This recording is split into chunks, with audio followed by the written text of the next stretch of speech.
የሰርጉ ድግስና የደስታው ዘፈን ረጭ ብሏል። የሮም ከተማ በሌሊት ጸጥታ ተውጣለች።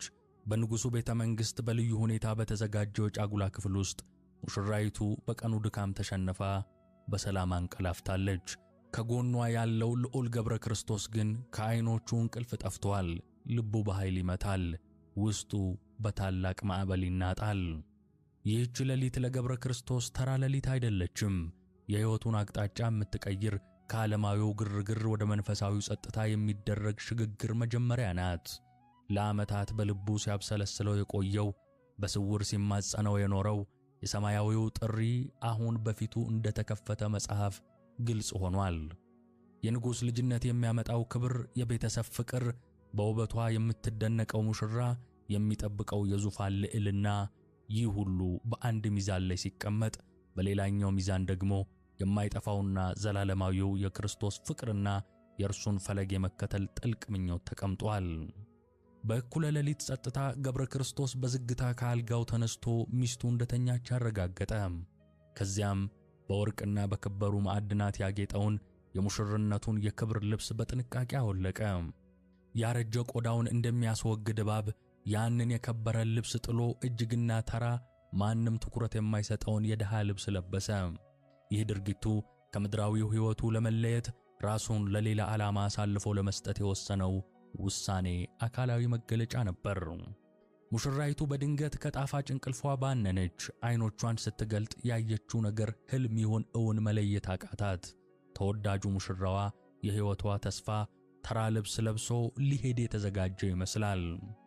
በድንጋጤና በመገረም ውስጥ ሆና በሐዘን በተቀላቀለ ድምፅ ጌታዬ፣ ምንድነው የምታደርገው?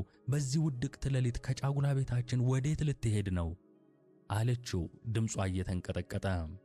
የገብረ ክርስቶስ ድምፅ ርኅራኄ ቢንጸባረቅበትም በውስጡ የያዘው የውሳኔ ጽናት ግን እንደ ብረት የጠነከረ ነበር። የምነግርሽ ከባድ ቢሆንም የእውነት ቃል ነው። ለእግዚአብሔር ለሁላችን ፈጣሪ አደራ ሰጥቼሻለሁ። እኔ ግን ከእንግዲህ የዚህን ዓለም መንገድ አልከተልም። የነገሥታትን ንጉሥ የጌቶችን ጌታ የሆነውን ክርስቶስን ልከተለው ሄዳለሁ። የዚህ ዓለም ምድራዊ ሀብትና መንግሥት የምናየው ክብር ሁሉ አላፊ ጠፊ ነውና፣ አንቺ ግን በመካከላችን የገባውን በቤተ ክርስቲያን ፊት የተማማልነውን የልባችንን ቃል ኪዳን አስቢ፣ መሐላችንንም አትርሺ አላት። ሙሽራይቱ ይህንን ስትሰማ ዓለም ዞረባት። እምባ በጉንጮቿ ላይ ኮለል እያለ ይፈስ ጀመር። ወዴት ትሄዳለህ? የኔስ ዕጣ ፈንታ ምንድን ነው? ለማንስ ለየትኛውስ ሰው ትተወኛለህ? የጋብቻችን ቃል ኪዳን፣ የፍቅራችንስ መሐላ? ያለቀሰች ተማጸነችው። ልቧ ተሰብሯል። የወደፊት ሕይወቷ በአንዲት ቅጽበት በድቅድቅ ጨለማ የተዋጠ ይመስላል።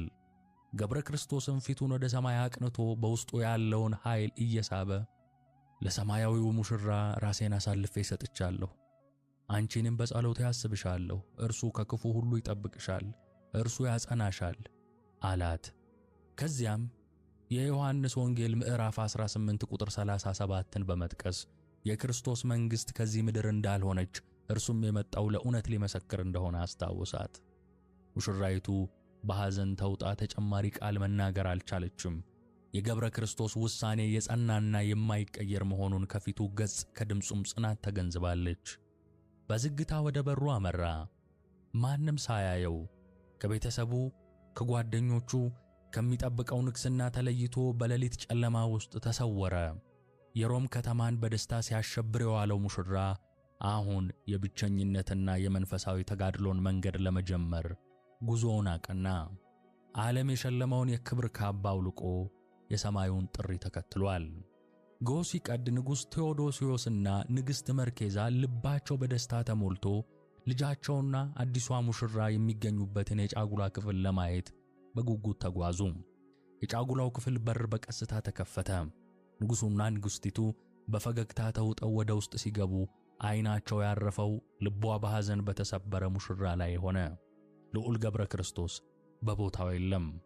ቅጽበታዊ ግራ መጋባት በንጉሡና በንግሥቲቱ ፊት ላይ ተነበበ። ልጃችን የት አለ? የሚል ያልተነገረ ጥያቄ አየሩ ላይ ተንጠለጠለ። አገልጋዮቹና መኳንንቱ በድንጋጤ ተዋጡ። ባልሽ ወዴት አለ? ሲሉ ሙሽራይቱን በጭንቀት ጠየቋት። እርሷም በእንባ እየታጠበች የሌሊቱን አስደንጋጭ ክስተት የገብረ ክርስቶስን ያልተጠበቀ ውሳኔና ድንገተኛ መሰወር አንድ በአንድ ነገረቻቸው። ንጉሥ ቴዎዶስዮስና ንግሥት መርኬዛ ይህንን በሰሙ ጊዜ በድንጋጤና በከፍተኛ ሐዘን ተውጠው በግንባራቸው መሬት ላይ ተደፉ። ልብሳቸውን ቀደዱ፣ በራሳቸው ላይ አመድ ነሰነሱ፣ ፊታቸውን በጥፍሮቻቸው እየቧጠጡ ልብን የሚሰብር ዋይታ አወጡ። የደስታቸው ምንጭ የነበረው የልጃቸው ሰርግ ወደር የሌለው የሐዘንና የለቅሶ ምክንያት ሆኗል። የቤተ መንግሥቱ ግድግዳዎች በጩኸት አስተጋቡ። ንጉሥ ቴዎዶስዮስ ወዮልኝ፣ ምን አይነት መዓት ነው በላያችን ላይ የወረደው እያለ ምርር ብሎ አለቀሰ። በንጉሣዊ ሥልጣኑም 500 የተመረጡ አገልጋዮችን አስጠርቶ በየብስና በባህር በየሀገሩ ሁሉ ልጁን እንዲፈልጉ ድምፁን እንኳን ቢሰሙ እንዲያመጡለት በጥብቅ አዘዘ። የተወደደ ልጄን ዳግም በዓይኔ አሳይቶ እግዚአብሔር ልቤን ደስ ያሰኘኝ እንደሆነ ከዚህ ዙፋኔ ላይ አልወጣም፣ የንግሥና ዘውዴንም አልደፋም ሲል በሐዘንና በቁጭት ተናገረ። እናቱ መርኬዛም ልቧ በሐዘን ተሰብሮ ፈጣሪዬ ሆይ የሰውነቴን ጭንቀት የልቦናዬን ሐዘን ተመልከት። አንድ ልጄን የማኅፀኔን ፍሬ ከቅፌ እንዴት ይጠፋል? ልጄ በሰላም እስኪመለስልኝ ድረስ በሕይወቴ ሳለሁ የምቀመጥበት ምንጣፌ አመድ ይሆን እያለች በእንባ እየታጠበች በቤተ መንግሥቱ ወለል ላይ በተነሰነሰው አመድ ላይ ተቀመጠች። የንግሥና ክብሯን የቤተ መንግሥቱን ድምቀት ረስታ በሐዘን ተቆራመደች። የገብረ ክርስቶስ ሙሽራ ውድ የሆነውን የሙሽርነት ልብሷን አውልቃ ወረወረች። የውበቷ መገለጫ የነበረውን በሹሩባ የተዋበውን የራስ ጠጉሯን ተላጨች። በቤተ ክርስቲያን ሕግ አብሬው የተሞሸርኩትን ውድ ባለቤቴንና እውነተኛ ፍቅሬን ክርስቶስ ያሳየኝ ዘንድ የቤተ ክርስቲያኑን ደጅ ጠናለሁ። እርሱ እስኪመለስ ወይም የእርሱን ፈለግ እስካገኝ ድረስ ከዚህች ምድር ደስታና ተድላ ራሴን አርቃለሁ ስትል በጽኑ ውሳኔ አደረገች። የሮም ቤተ መንግሥት በለቅሶና በዋይታ ተሞላ። የንጉሡ ልጅ መጥፋት ዜና በከተማው ሁሉ እንደ ሰደድ እሳት ተሰራጨ። ሕዝቡ በድንጋጤና ግራ በመጋባት ተዋጠ። የገብረ ክርስቶስ ውሳኔ ለብዙዎች እንቆቅልሽ ሆነባቸው። የሮምን ከተማ የቅንጦትና የክብር ሕይወት ትቶ ማንነቱን ደብቆ ከሰው እይታ ርቆ ጉዞውን ቀጠለ። ውሳኔው ቀላል እንዳልሆነ የሚጠብቀው መንገድም አልጋ በአልጋ እንደማይሆን ጠንቅቆ ያውቃል። ነገር ግን በልቡ የነደደው የመንፈስ እሳት የተመለከተው ራእይ ከምድራዊው ፈተና ሁሉ የጸና እንዲሆን አድርጎታል። ከጫጉላ ቤቱ ሲወጣ የወሰዳቸውን ጥቂት የወርቅና የብር ቁሳቁሶች በመንገዱ ላገኛቸው ችግረኞችና ነዳያን በትኖ ጨረሰ። ከእንግዲህ በኋላ ልዑል ገብረ ክርስቶስ አይባልም። እርሱ በክርስቶስ ስም የተሰደደ ለዓለም የሞተ ስም የሌለው መንገደኛ ነው። ብዙ ቀናትንና ሌሊቶችን በእግሩ ከተጓዘ በኋላ ሰፊውን ባህር በመርከብ ተሻግሮ ሩቅ ወደ ሆነችው አርማንያ ደረሰ። በዚያች አገር ማንም አያውቀውም። ስለ ቀድሞ ማንነቱ የሚጠይቀው አይኖርም። ይህም እርሱ የሚፈልገው አይነት ሕይወት ነበር። ስሙን ደብቆ ማንነቱን ሰውሮ በከተማዋ ዳርቻ ከሚገኙት ድሆችና ችግረኞች ጋር ተቀላቀለ። የቀድሞው ልዑል አሁን በቤተ ክርስቲያን ቅጥር ግቢ ውስጥ ማደሪያውን አደረገ። ሕይወቱ ሙሉ ለሙሉ ተለወጠ። የለመደው የተመቻቸ ኑሮ፣ ጣፋጭ ምግብ፣ ለስላሳ መኝታ ሁሉ የሩቅ ትዝታው ሆነ። ከሰንበት በቀር ምንም አይነት ምግብ አይቀምስም። ቀሪዎቹን ቀናት በጾምና በጸሎት ያሳልፋል። ቀኑን ሙሉ በቤተ ክርስቲያን ደጃፍ ተቀምጦ ወደ ፈጣሪው ይማጸናል። ሌሊቱን ደግሞ ዓለም በእንቅልፍ ተውጣ ሳለ እርሱ በቆመበት ሲጸልይ ያድራል። ሰውነቱ በጾምና በስግደት ደክሟል። ፊቱ በፀሐይና በብርድ ተለውጧል። የቀድሞ የልዑልነት ውበትና ግርማው ጠፍቷል። ነገር ግን መንፈሱ በየቀኑ እየጠነከረ ከፈጣሪው ጋር ያለው ግንኙነት እየጠበቀ ሄደ። በዚህ ሁኔታ ማንም ሳያውቀው ስሙንም እንኳን ሳይገልጽ 15 ዓመታትን በአርማንያ ምድር አሳለፈ። 15 የብቸኝነት፣ የዝምታ፣ የጽኑ ተጋድሎ ዓመታት። ዓለም ስለ እርሱ ረስታለች። ቤተሰቦቹም በየቦታው ቢያስፈልጉትም ወሬውን እንኳን ሊያገኙ አልቻሉም። እርሱ ግን በጸሎቱ ውስጥ ቤተሰቡን፣ የተዋትን ሙሽራ ያስብ ነበር። አንድ ቀን ከአባቱ ከንጉሥ ቴዎዶስዮስ አገልጋዮች መካከል ሁለቱ የጌታቸውን ልጅ ፍለጋ ሲዞሩ ገብረ ክርስቶስ የሚኖርባት አርማንያ ከተማ ደረሱ። የንጉሡን ልጅ ወሬ ፈጽመው አላገኙም። ተስፋቸውም እየተሟጠጠ ነው። ንጉሥ ቴዎዶስዮስ ልጁን ባያገኙ እንኳን በየደረሱበት ቤተ ክርስቲያን ምጽዋት እንዲሰጡ አዟቸው ነበርና ወደዚያች ገብረ ክርስቶስ ወደሚገኝባት ቤተ ክርስቲያን ቅጥር ገቡ። ገብረ ክርስቶስ የአባቱን አገልጋዮች ሲመለከት ልቡ በድንጋጤና በአድናቆት ተመታ። ላለፉት 15 ዓመታት ሲሸሻቸው የነበሩት ሰዎች አሁን በፊቱ ቆመዋል። ነገር ግን እነርሱ እርሱን ሊያውቁት አልቻሉም። የቀድሞ ልዑል አሁን ከጽኑ ጾምና ጸሎት የተነሳ መልኩ ፈጽሞ የተለወጠ የተቀዳደደ ልብስ የለበሰ ከሌሎቹ ነዳያን የማይለይ ምስኪን ሰው ሆኗልና። አገልጋዮቹ ለነዳያኑ ምጽዋት ሲሰጡ ለገብረ ክርስቶስም የድርሻውን ሰጡት። የአባቱን ቤት ትቶ ከወጣ በኋላ ለመጀመሪያ ጊዜ ከቤተሰቡ የሆነ ነገር በእጁ ያዘ። ወደ ማደሪያው ገብቶ አምላኬ ሆይ ከዚህ ሁሉ ዓመታት በኋላ ከአባቴ አገልጋዮች እጅ ምጽዋት ለመቀበል ስላበቃኸኝ አመሰግንሃለሁ እያለ ምስጋናውን አቀረበ።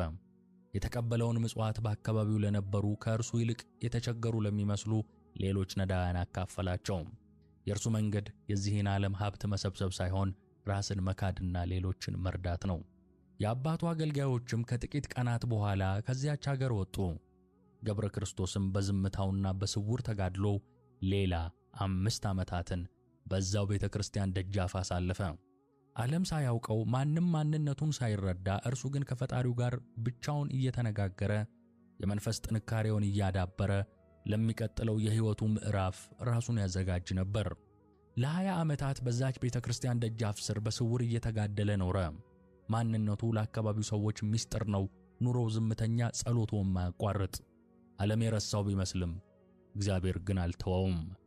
ከነዚህ ረጃጅም የብሕትውና ዓመታት በኋላ አንድ ቀን በዚያች ቤተ ክርስቲያን ውስጥ ለሚያገለግል ደገኛና ፈሪሃ እግዚአብሔር ላለው ቄስ እመቤታችን ቅድስት ድንግል ማርያም በራእይ ተገለጠችለት። የቄሱ ልብ በፍርሃትና በአድናቆት ተሞላ። የእመቤታችን ገጽ በብርሃን የተከበበ ነበር። የተመረጥከው አገልጋይ ሆይ ሰላም ላንተ ይሁን አለችው እመቤታችን። በቤተ ክርስቲያንህ ደጃፍ ትኩረት የማይሰጠው ማደሪያውን ብቻውን ያደረገ አንድ ደገኛ ሰው አለ። እርሱ ተራ ሰው አይደለም። በእግዚአብሔር ዘንድ የተወደደ፣ በጸሎቱ ሰማይን የሚያንቀጠቅጥ፣ የሰማያዊውን መንገድ የመረጠ የእግዚአብሔር ሰው ነው። አሁኑኑ ሂድና ከደጃፉ አንስተህ ወደ ቤተ ክርስቲያን ውስጥ አስገባው፣ ለእርሱም ተገቢውን ክብር ስጠው። ከእንግዲህ ወዲህ ማደሪያው ከቤተ ክርስቲያን ውስጥ ይሁን፣ የእግዚአብሔር ሰው ብለህም ጥራው አለችው። ከዚያም የቤቱና የቦታውን ምልክት በዝርዝር ነገረችው። ያ ደገኛ ቄስ ከራእዩ ሲነቃ ልቡ በፍርሃትና በመደነቅ ይመታ ነበር። የእመቤታችን ቃል በጆሮ ያስተጋባል። ምን አይነት ታላቅ ምስጢር ነው በፊቱ የተገለጠው! በቤተ ክርስቲያኑ ደጃፍ ሌላ ዓመታት ያየው ነገር ግን ብዙም ትኩረት ያልሰጠው ያ ምስኪን ነዳይ እንዲህ ያለ ታላቅ መንፈሳዊ ከፍታ ያለው ሰው መሆኑን ሲያውቅ ተደነቀ። ጊዜ ሳያጠፋ እመቤታችን ቅድስት ድንግል ማርያም እንዳዘዘችው ለማድረግ ተነሳ። በሌሊቱ ጸጥታ ጥቂት ዲያቆናትን አስከትሎ ወደ ቤተ ክርስቲያኑ ደጃፍ አመራ። ልክ እመቤታችን በነገረችው ምልክት ገብረ ክርስቶስን በጸሎት ተመስጦ አገኘው። ፊቱ በጾምና በስግደት የከሳ ቢሆንም ልዩ ሰማያዊ ብርሃን የሚንጸባ